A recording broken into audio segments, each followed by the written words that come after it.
La démocratie est pour moi le régime qui nuit le plus au peuple. C'est ce que je pense. Mais je vais vous expliquer maintenant pourquoi je pense ça. Dans les démocraties modernes, qu'est-ce qui se passe? On nous dit que c'est le peuple qui choisit ses dirigeants. Mais qu'est-ce qu'on constate? On constate que pour être dirigeant, ce n'est pas tout le monde qui peut aujourd'hui prétendre à être dirigeant. Parce que pour être dirigeant, plusieurs garde-fous ont été mis, si on peut dire ça. Dans un premier temps, pour se présenter aux élections, il faut obtenir certaines signatures, tout ça et tout, il y a certaines conditions à remplir. Et ensuite, il faut mener campagne. Une campagne qui va demander des sous et des fonds. Pour les personnes qui réussissent à passer l'étape des signatures et qui arrivent à l'étape des campagnes, il faut donc se faire financer, avoir des investisseurs qui vous financent pour vous permettre de mener et de battre campagne pour pouvoir réaliser votre projet politique.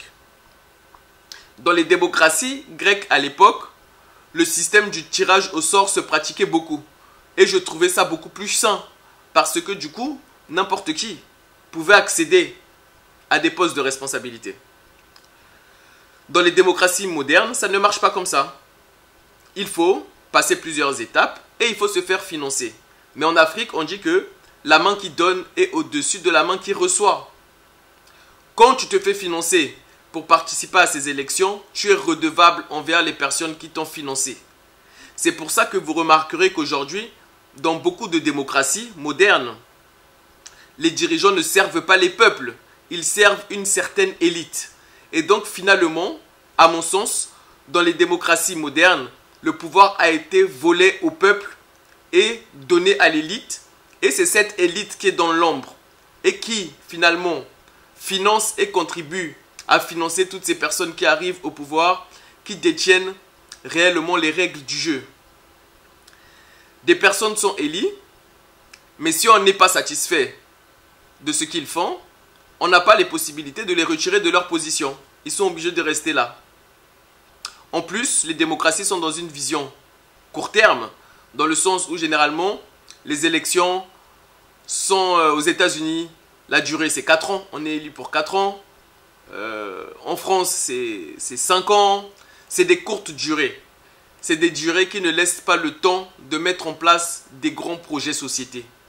Et donc, vous remarquerez que dans les démocraties modernes, on est constamment dans le court terme. On ne voit pas loin en fait. On n'a pas une vision long-termiste. On a plus une vision court-termiste. Or, quand vous regardez ce qui se passe actuellement dans le monde et au niveau géopolitique, on a la Chine qui travaille notamment sur le projet Belt and Road. Les routes de la soie. Ils veulent relier Pékin à l'Afrique du Sud. Construire des routes qui vont relier de la Chine à l'Afrique du Sud. Et ça, c'est un projet qu'on ne peut pas accomplir en 5 ans. C'est un projet qui nécessite une vision à long terme que dans les démocraties modernes et occidentales, on n'a pas. Autre chose aussi, du coup, dans les démocraties, du coup, comme je disais, c'est une élite qui a le pouvoir. Réellement, ce n'est pas le peuple. Le peuple, lui, on l'envoie voter, mais finalement, son vote, il a quel impact? Il n'a même pas d'impact sur les personnes, il n'a même pas d'impact et de pouvoir sur la personne qu'il élit. Ceux qui ont le pouvoir réel, c'est l'élite derrière qui contrôle. Et aujourd'hui, vous remarquerez qu'à l'échelle mondiale, on a une confrontation entre les démocraties et ce que les démocraties appellent les autocraties. Moi, la seule différence que j'ai constatée entre les deux, et dites-moi si j'ai tort, c'est que du coup, dans les démocraties, le pouvoir appartient au milieu financier. Donc des personnes privées. Alors que dans les autocraties, le pouvoir, il appartient à l'État. Que ce soit en Chine ou en Russie, c'est l'État qui a le pouvoir. Ce n'est pas l'élite financière.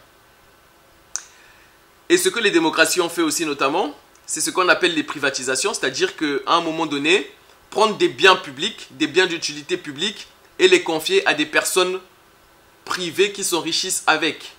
Et donc, c'est confier en fait l'intérêt général à une personnalité privée. Et moi, je ne trouve pas ça très juste et très sain comme système parce que du coup, ça favorise en fait l'individualisme et ça favorise le privé en fait. Dans un système où on devrait justement, à mon sens, plutôt favoriser les États, parce que l'État représente la puissance publique et la puissance du groupe. Et donc, pour moi, les démocraties, comme on les connaît au sens actuel, détruisent vraiment les États-nations. Et je pense que d'ailleurs, Poutine a mis terme à ce projet de gouvernement mondial, vous savez, où il voulait justement unifier le monde sous un gouvernement. Un seul gouvernement planétaire, donc une élite qui allait diriger les autres au niveau planétaire et les autres n'auraient rien à dire. C'est pour vous ça la démocratie? Pour moi ça ce n'est pas très démocratique. Parce que pour moi on est dans une planète où il y a plusieurs États, il y a plusieurs nations, il y a plusieurs peuples. Et pour moi chaque peuple est en droit de vivre et d'évoluer comme il le souhaite. C'est un peu ce que dit la Déclaration des droits de l'homme et du citoyen. Et donc du coup, j'ai vraiment cette sensation, moi personnellement, que les régimes démocratiques, comme on les connaît aujourd'hui, sont vraiment les plus défavorables au bien-être des peuples, parce que finalement, ils vont contre les intérêts du peuple, mais plutôt dans le sens des intérêts privés. Je ne sais pas vous, qu'est-ce que vous en pensez? Mais donnez-moi vos avis en commentaire. Ce sera intéressant qu'on ait cet échange et cette discussion. J'aimerais beaucoup apprendre de vous. Apprenez-moi. Si j'ai tort, dites-le moi. Si vous avez des émissions, des textes, des articles à m'envoyer lire, mettez-les moi dans les commentaires. Je vais aller lire, je vais aller m'instruire et je vais continuer. Mais je me pose la question parce que on est dans un monde compliqué et en ce moment très dangereux. Et moi, je suis plus pour l'intérêt général que pour l'intérêt personnel. Voilà. Dites-moi ce que vous en pensez de tout ça en commentaire. Et ne vous hésitez pas. Abonnez-vous. Dites-moi si vous aimez bien ce type de vidéo où je fais des petites réflexions sur des petits sujets comme ça. Comme ça, on peut échanger, on peut réfléchir ensemble sur certains sujets, avancer et évoluer. Abonnez-vous. Je sors très régulièrement des vidéos d'actualité. Je parle beaucoup d'actualité africaine en ce moment. Mais d'ici quelques mois, j'ai quelques enjeux professionnels en ce moment. Donc, je ne peux pas trop passer de temps à faire énormément de vidéos d'actualité. Mais d'ici quelques mois, je vais vraiment commencer à énormément parler d'actualité mondiale. Donc, abonnez-vous. On est dans le défi où on va chercher les 15 000 abonnés. Et après, on ira chercher les 50 000 abonnés. Aidez-moi à atteindre ces défis et ces objectifs. Donc, voilà. Abonnez-vous. Mettez un like sur la vidéo si vous avez apprécié. Et on se dit à très vite et à bientôt.